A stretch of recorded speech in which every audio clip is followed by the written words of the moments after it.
Voilà Brahim Diaz, c'est exactement la place que tu mérites. Le paillasson du Real Madrid, c'est exactement la seule chose à laquelle tu sers. Tout simplement, vas-y, couche-toi, voilà, c'est mieux. Et quand je vois ça, les gars, j'ai la vision. J'ai compris maintenant, les frères. Le mec, il passe sa vie à être le paillasson dans son club, à être la cinquième roue du carrosse dans son club, à être le remplaçant du remplaçant au Real Madrid. Il a eu une occasion d'avoir son petit quart d'heure de gloire sur cette finale de la CAN, et c'est là où je comprends pourquoi elle a voulu tenter cette palinka.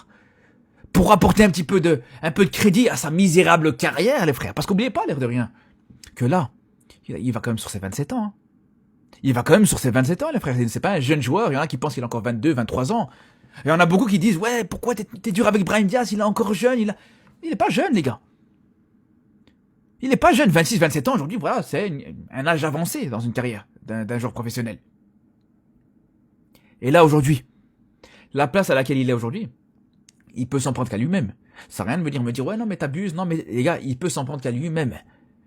Aujourd'hui, il est dans une situation où on sait très bien à quel point il joue très peu au Real Madrid, à quel point il a très peu de crédit au Real Madrid, à quel point il a beau être décisif, marqué sur certains matchs, être décisif sur certains matchs, le match d'après il sera sur le banc, peu importe le nombre de blessures, il peut s'en prendre qu'à lui-même, les gars. Ça sert à rien de venir me rendre fou, me dire, ouais, non, mais t'abuses, t'es exagéré. Les gars, c'est lui qui a choisi cette place, c'est pas moi.